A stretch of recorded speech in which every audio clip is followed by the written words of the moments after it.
Paco nació en Cantón. Y el papá, como ve la situación de comunista, como ya están llegando y eso, entonces lo manda a pedir. Paco, Enrique y yo, nosotros los tres, venimos nosotros para acá otra vez. Paco llegó un día a la escuela, llegó un chinito allí. Y cuando entró él, pues Paco no hablaba casi nada de español. Y ninguno le entendía hasta que me llamaron a mí, ¿no? Entonces yo le dije, mira, si me hablas despacio, yo te entiendo. Yo en mi vida había hablado chino, pues. Entonces, por ejemplo, él me dice, lápiz. Lápiz. No es lo que quiere dibujar. Y por ahí deduje que necesitaba papel y que necesitaba donde apoyarse para dibujar. Y yo lo coloqué y le dije, aquí, mira, aquí empieza. Paco pudo pasar por impresionismo y épocas picasianas, que fue su búsqueda. Y fue bueno en lo que pintó en esas épocas. Pero tuvo que llegar a ser a sí mismo. Cuando Paco gana el Premio Nacional de Pintura, que se llamaba antes así, es la primera que se da a un muchacho de 28 años. El primer premio. Entonces fue un boom en ese momento por eso, porque fue la sorpresa de la obra de un muchacho del interior desconocido, nadie lo conocía, y que no lo habían visto. Yo pienso que no ha habido nunca tantas polémicas que cuando Jun ganaba un salón y tú le oías decir a algunas personas que no entendía su pintura, que eso lo podía hacer cualquiera. Yo soy más que todo el mundo dice, no, si cualquiera puede pintar, si quiere yo lo pinto también. A veces nomás que echan la pintura como da la gana a lo loco. ¿Eh? Y entonces sí, hacerlos a ver si es lo mismo, hágalo, me dicen. En el caso de Jun hay un trabajo con los colores primarios y con el tubo mismo para dibujar, para hacer materia, para hacer textura, para golpear sobre la tela. Jun fue en los años 60 en América y además fue el primero que colocó su necesidad energética, su cuerpo, dentro de un espacio tradicional de la pintura, para revolucionarla, para hacerla renacer, para hacer notar que el movimiento también, que la pintura tiene que tener también un dinamismo, que no es la captación fácil y muerta de los objetos y de las cosas. Un dinamismo que no podía expresarse de otra manera, ¿no? Porque la pintura está fija en un plano, no se mueve. Entonces, ¿cómo darle dinamismo, cómo introducir el dinamismo en eso? Moverse y representar con figuras, no con palabras, sino con algo visual. Entonces allí podemos decir que es su estilo, lo que nace de su cuerpo. Moviéndose, gesticulando, ¿no? Con el cuerpo, ¿no? Orgánicamente. Tenía pues una gran facilidad. Y ustedes saben que él pintaba toda esa obra de gran formato con música, oyendo música. Sus grandes pasiones eran, bueno, Mozart, Beethoven. Manejaba como una especie de ritmo interior, de tipo musical, que acompañándola o no con la música que oía externamente, siempre daba la impresión como de algo dancístico, ¿no? Movimientos dancísticos, y él hacía énfasis en esa especie de facultad que tenía para acompañar la acción pictórica con el movimiento corporal armonioso, ¿no? Como puede hacerlo un danzarín. Hay una primera etapa en Jun que a mí me llama muchísimo la atención, que es cuando él escribe con caracteres chinos. Por ejemplo, él manejaba el pincel como lo maneja un maestro oriental, que es de la punta que oscila y dibuja, que eso es muy difícil, cualquiera no lo hace. Necesitaba ese medio expresivo como una manera de explorar su naturaleza íntima y como una manera de continuar y renovar la tradición oriental, que depende mucho del gesto y que depende mucho de esa especie de unión de objeto y escritura. Yo sitúo mucho lo que hace Jun como una especie de escritura, pero oriental, jeroglífica. Claro, escritura alfabeto oriental, ¿no? Y tiene dibujos, uno ve la silueta de un ave, por ejemplo, y uno ve siluetas de de elementos antropomorfos, ¿no? Pero pronto todo se va a concentrar en un alfabeto pictórico, en el caso de Jung. Todo va a estar en torno, una vez más, en torno al color, la materia, el espacio. La espacialidad de Jung está relacionada con elementos volantes. Es como si fuera menester establecer una especie de punto de vista. Ese enorme espacio es visto desde un ángulo por un objeto, generalmente un objeto volador. Y en la máquina se veía que sí, eso, en las máquinas voladoras se veía que había como engranajes atornillados, ¿no? Tuercas, esta cosa. No sé, como un tren descarrilado, una cosa así, ¿no? Pero manteniendo pues su inorganicidad, vamos a decir, ¿no? En esas piezas de los años 60, en algunas de ellas hay algo de collage. Uno logra ver recortes de revistas pegados y esos recortes son láminas en blanco y negro. Tienen que ver con lo que en los años 60 se llamaba la conquista del espacio. Recibió mucho impacto de los primeros vuelos espaciales. Recuerdo que pintó un cuadro cuando la cosa de la perrita laica y eso, ¿no? O cuando el primer hombre, que era un ruso, ¿no? Que viajó al espacio. Por eso es que tú ves que en esas obras, estamos hablando de 1960 y pico, por ahí, aparece muy claramente establecido la cosa orbital, ¿no? El espacio galáctico, vamos a decir, ¿no? Que no es más que una materia plástica ahí, ¿no? Muy convulsionada, muy convulsionada.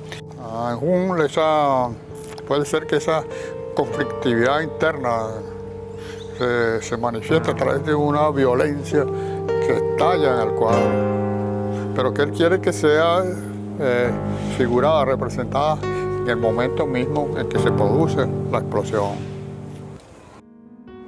Es un ser intercultural, como podemos hacerlo también muchos artistas latinoamericanos, incluso de cultura como él, tan diferente, con una lengua tan diferente, sabiendo traducir la intensidad del color, el movimiento y muchas cosas que yo creo que es parte de lo que le dio la ciudad de Maracaibo, la región donde le tocó vivir. Pero que él relaciona el mundo con la cultura profunda que hace un pueblo zuliano, con ese expresionismo mágico, ese expresionismo grandioso, esa vivencia total que hace un artista.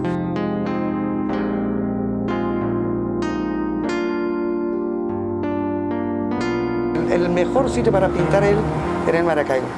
Él pintó en París, en Nueva York, en muchas partes, en España y tal. Pero él decía que la luz de Maracaibo era especial. Jung pinta en París y hace las primeras obras de las máquinas voladoras bajo la vivencia maracucha, ¿no? Al regreso de París, yo pienso que de nuevo meterse en el medio de Maracaibo comienza de nuevo a intensificar el color, a liberarse incluso de las formas impresionistas o picasianas, y comienza a experimentar con las materias, lo que luego se llamaría materia flotante. A mi modo de ver, creo que esa obra de la materia flotante, como él la llamó, sin lugar a dudas viene de ahí, del lago. Es decir, cuando el chino ve las materias flotantes, los espacios grandes de superficie, que es lo que Chillida llama este espacio para mí, el chino lo hacía. En Jung no hay norte, no hay tierra. La obra está en el aire, está en el cosmos, está en el espacio finalmente. Es un espacio que estalla. Por lo general hay línea de horizonte, hay un arriba y un abajo, pero no hay nada firme, todo está en el cosmos, todo está en el espacio. Un pintor de espacios, ¿no? Espacios. Y los espacios se desarrollan longitudinalmente, hacia los lados. No le interesó mucho la profundidad porque como resolvía la cosa matéricamente sin modelar, entonces la profundidad está dada nada más que por los contrastes de los colores, pero no porque exista un tratamiento volumétrico especial, no. Todas esas cosas que hacía en un plano moviéndose tienen una ilusión de profundidad, ¿no? esos golpes de esos pinceles gruesos contra la tela, ese gesto repetido, rítmico, esa línea hecha con el mismo tubo, esa línea gruesa que va y juega y recorre el espacio de la tela. Es propio de un alfabeto visual finalmente. Lo que tú sientes en la pintura es una velocidad atribuida a los elementos que están ahí a través del color, de la materia cromática. Después, la velocidad y el movimiento. Tú de pronto lo veías, y veías como un karateca, así como se ven en las películas que vuelan y toda esa cosa, ¿no? Y poner y aplicar un color y otro. Era, te digo, un espectáculo. Cuando realizaba su obra, bueno, había todo un movimiento precioso, ¿no? De movimiento de karate. Participó con nosotros en un movimiento muralístico muy interesante que se dedicaba a hacer trabajos en los barrios, a hacer pinturas murales. Yo recuerdo que fue en ese momento como la figura más central del movimiento, porque la pintura mural requería que el pintor accionara, que se desarrollara su trabajo en espacios grandes, con rapidez. Pues. Entonces era necesariamente el único que podía hacer eso, dado que trabajaba orgánicamente, con todo el cuerpo, pues casi desplazándose musicalmente, ¿no? En el espacio, ¿no? Esa belleza de despliegue de su arte, que es el gesto que para mí es lo más grande de la belleza del Chino Jung.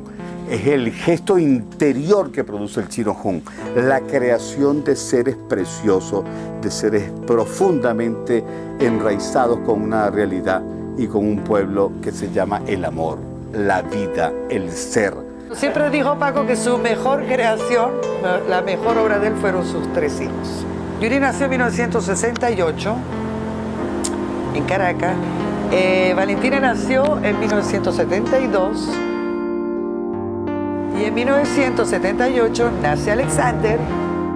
Seguimos la saga un poco del nombre ruso y bueno, pero más que nada es por lo de materia flotante y el espacio y los astronautas. El interés que él tuvo de captarse a sí mismo en especie de autorretratos, hay muchos autorretratos de Jung, y el de captar ciertas escenas familiares por medio del dibujo. Y aquí vuelvo a lo que dije, o sea que él nunca perdió esa primera etapa de captar, en la primera etapa impresionísticamente, de utilizar el dibujo para captar las cosas más cercanas y de las personas que estaban muy cerca en el afecto. Sinfonía en Azul conlleva una matización del color, un elemento musical de que la gente conoce poco de eso, pero Paco siempre le gustaba tocar piano, lo tocaba de oído, tocaba sinfonía y le gustaba mucho la música. Y luego el elemento de cuerpo o danza, es decir, en ese caso danza clásica, dan una especie de concentrado de técnicas impresionistas, de su interés por la música y de su interés incluso ya por el cuerpo.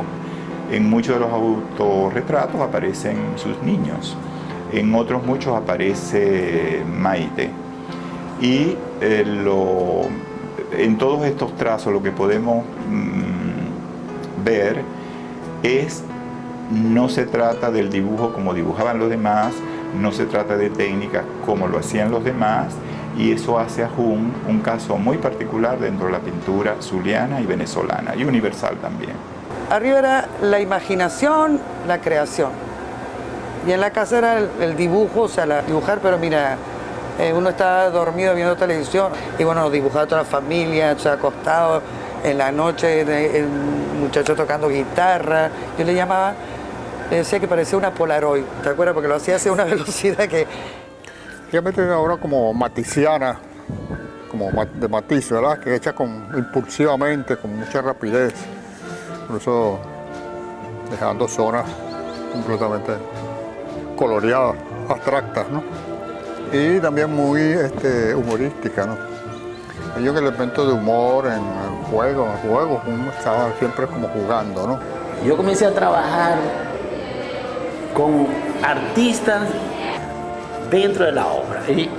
Y por supuesto no podía faltar Paco, que yo dije, bueno, yo tengo que meter a Paco en uno de mis trabajos. Entonces, lo que yo hice fue poner el fondo, una obra de él que yo me la copié. Me copié la obra de él. Y lo puse a él guindando de esas materias que flotan. Y entonces él estaba flotando en aquella vaina. Y cuando él ve aquella vaina, se caga la risa. Y me viene a buscar. Y entonces me abraza y me dice,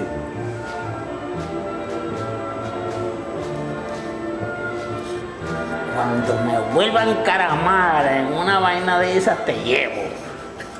Él amaba tanto la China que vivió, o sea, de su infancia por supuesto, maracucho rajado, cuando era maracucho, pero de ponerse el sombrerito, irse a tomar la cerveza y hablar de voz y echar chistes maracucho, le encantaba. Vive, ¿no? Una vivencia profunda de todo eso que lo rodea, ¿no? La luminosidad, el espacio, el movimiento de la gente, lo que piensan, lo que se dice, la locuacidad de maracucho que él la representa gesticulando en su obra.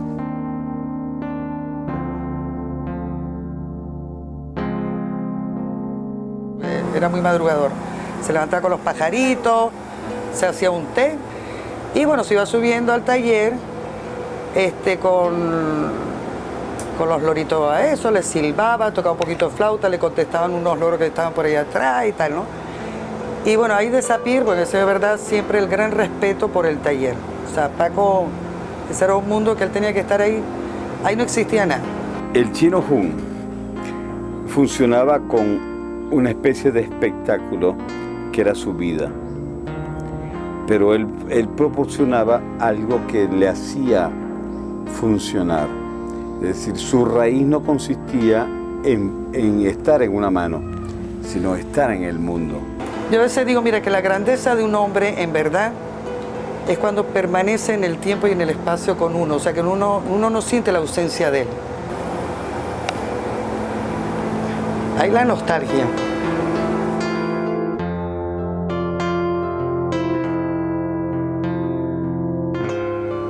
Jung ha formado, digamos, como una escuela entre los jóvenes. Algunas veces uno se detiene y dice de quién es y dice, no es de Jung, pero no ha sido superado. Es el mejor. Siempre considerado, ya desde los años 60, desde que vi sus máquinas voladoras, dije que estábamos en presencia de un pintor excepcional, de un artista excepcional. Es un momento muy rico de cultura plástica, de cultura visual en Venezuela. Es un momento afortunado y dentro de esa constelación, una de esas personalidades firmes, fuertes, yo creo que Jung es uno de ellos, sin lugar a dudas. Yo diría que el Chino Jung para mí no solamente es un maestro, es un padre del arte venezolano. No existe como cultura en nuestro momento alguien tan grande como el Chino Jung.